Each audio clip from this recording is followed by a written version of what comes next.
Oke, halo teman-teman, berjumpa kembali dengan MDS Solder. Kali ini saya akan memberikan suatu inspirasi. Jadi ini adalah penemuan. Kita hanya memerlukan baterai seperti ini. Ini baterai 9 volt DC atau biasa kita sebut baterai kotak seperti ini. Ini kondisinya bekas tapi tampilannya masih baru. Teman-teman bisa menggunakan baterai ini meskipun bekas tidak masalah, tetapi yang terpenting adalah voltasenya masih mendekati 9 volt. Jadi bisa gunakan baterai seperti ini juga bisa, atau baterai dengan model lainnya, yang penting voltasenya antara mulai dari 5 volt sampai 12 volt. Jadi segala macam jenis baterai bisa, yang penting 5 volt sampai 12 volt untuk ukuran voltase dari baterainya. Dan bahan yang selanjutnya kita butuhkan adalah ini. Jadi ini adalah konektor USB. Ini bisa kita dapatkan dari barang-barang bekas seperti bekas charger maupun bekas-bekas modul yang mempunyai soket USB seperti ini. Nah, ini saya ambil dari sini. Ini bekas soket USB saya ambil. Nah, selanjutnya bahan yang kita butuhkan ini adalah konektor. Jadi ini konektor baterai 9 volt atau baterai kotak seperti ini. Nah, ini konektor ini sangatlah murah, dijual di toko elektro juga ada maupun di online shop juga ada. Ini fungsinya untuk menyambungkan ke baterainya seperti ini. Cara pemasangannya cukup simple, tinggal dipasang seperti ini. Nah, seperti ini ya, sangatlah mudah. Dan selanjutnya yang kita perlukan ada ini, IC regulator 7805. Jadi ini IC nya seperti ini, modelnya seperti TIP tapi keterangannya 7805 seperti ini. Ini langsung kita kerjakan ya. Ini kita beri timah dulu untuk IC regulatornya.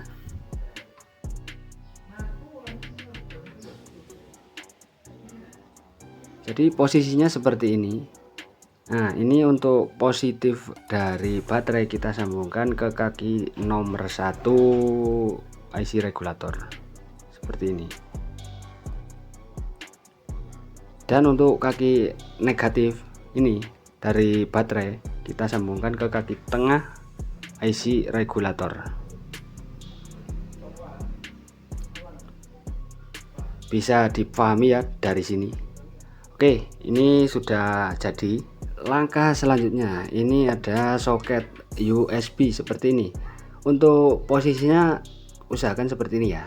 Jadi ini yang ada lempengan plastiknya bagian bawah, dan yang atas ini yang berlubang. Jadi posisikan seperti ini, jangan dibalik. Nah, di sini ada 4 buah pin. Ini yang kita gunakan hanya pin yang sebelah sini dan yang sebelah sini saja, karena yang dua di tengah ini adalah pin data. Ini tidak usah kita gunakan, dan yang samping-samping ini juga tidak usah kita gunakan. Jadi yang kita gunakan hanya yang samping sini dan yang sini. Jadi jika kita sudah memposisikan seperti ini, pin yang sebelah kiri ini adalah pin negatif, dan yang pin yang sebelah sini ini adalah pin positif. Ini kita sambung menggunakan kabel.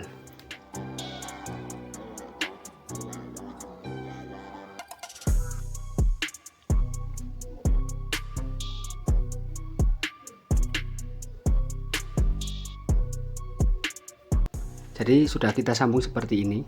Usahakan untuk penyambungannya jangan sampai terbalik. Lakukan seperti di video ini, jangan di skip, karena jika ada kekeliruan alat ini tidak akan bisa berfungsi dengan baik. Ini sudah hampir jadi untuk alat kita. Ini tinggal kita pasang seperti ini. Kabel hitam di USB ini menuju ke kaki tengah IC regulator.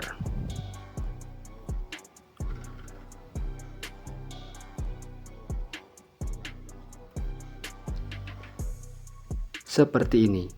Dan selanjutnya kabel warna merah dari soket USB ini kita sambungkan ke kaki bagian terakhir sini di IC regulator.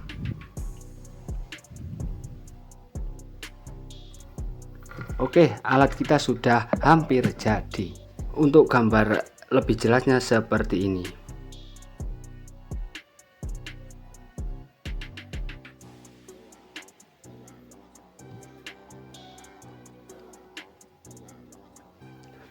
Nah, ini tinggal kita rapikan saja supaya terlihat lebih rapi dan lebih simpel. Untuk penggunaan alatnya nanti akan saya rapikan terlebih dahulu. Ini sengaja tidak saya lem dikarenakan apa? Karena ini IC regulator ini mungkin menghantarkan panas, karena fungsi dari IC regulator ini menurunkan tegangan dari 9 volt ke 5 volt DC. Jadi ini kita pakai isolasi supaya lebih aman dan terlihat rapi.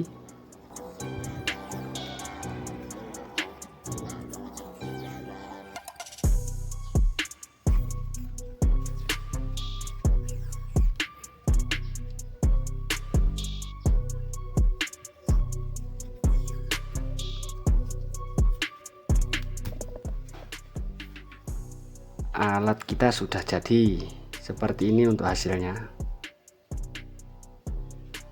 Ini adalah alat untuk charger. Jadi kita istilahnya membuat power bank menggunakan baterai 9 volt seperti ini. Nah, jika nanti baterainya habis tegangannya, ini bisa kita ganti, atau juga kita bisa menggunakan baterai kotak seperti ini, tapi yang bisa di charger ulang. Jadi bisa kita isi ulang, itu lebih enak dan lebih efisien. Ini tinggal kita tes. Nah, kita tinggal menyiapkan sebuah kabel charger. Ini akan kita tes. Ini kita tancapkan seperti ini. Dan sebuah ponsel. Ini sengaja ponselnya tidak saya pegang supaya terlihat jelas bahwa ini bukan settingan. Oke, langsung kita coba, kita tancapkan.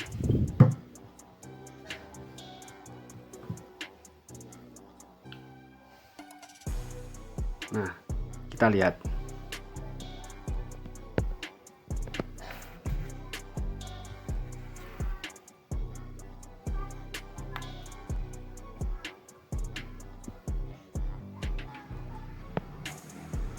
Nah, ini untuk lebih jelasnya kita dekatkan.